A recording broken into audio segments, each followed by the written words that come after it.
Years ago, I don't remember where, I read that the opposite of depression is not joy or happiness, but vitality. And that's stuck with me, and I've wondered about vitality and how that's. It was probably in some kind of child psychology that I was reading this, because vitality is such a defining feature of childhood.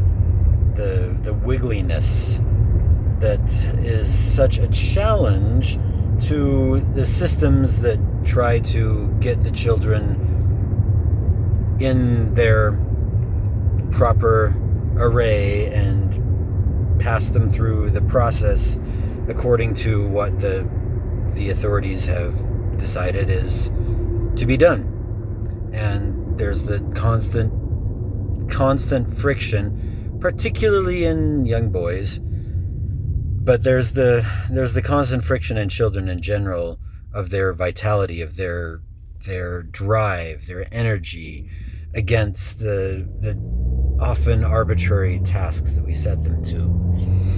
And I've been thinking about vitality and how there's a kind of active energy that a lot of people have, that they are just eager to do things, to act, and they act and they interact, and there's not a lot of time. Like, the higher the energy, the less time or patience you spare for thought and reflection about what you're doing or what you're going to do before you do it.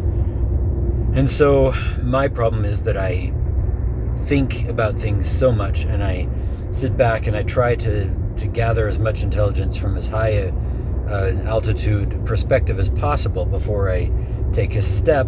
And I've gotten this distrust of vitality, because I see how often people just charge into situations without thinking things through, without having much of a perspective other than living in the moment, without considering what their actions might lead to, especially in connection with how other people's reactions to their actions might produce an interaction that causes a reaction. I already said reaction, but causes results that they wouldn't have wanted. But because they're acting from their vitality in the moment, they just charge in, and either they trust that somehow they'll end up okay, or they're just not even thinking about that at all because they're just in the moment.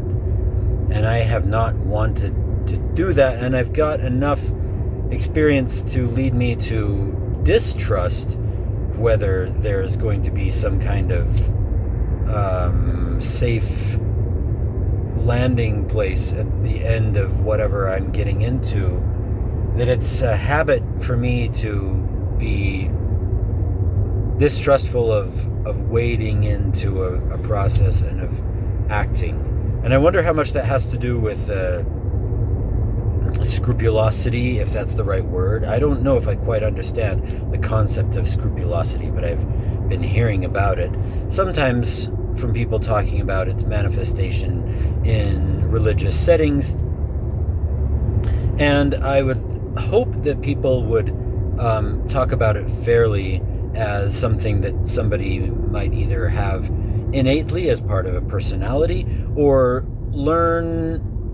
take up as a habit from experiences with other people, because that's basically all you have.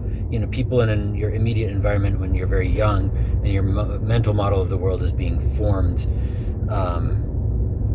They're acting out scripts from institutions, but you get your mental map of the world by and your habits.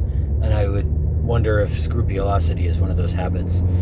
You get those in childhood, and I hope that people talking about scrupulosity are fair when they're talking about that, and not just using it as a sophistry to bitch about organized religion. But I don't trust people to be that fair-minded, because I'm not only very scrupulous but pessimistic.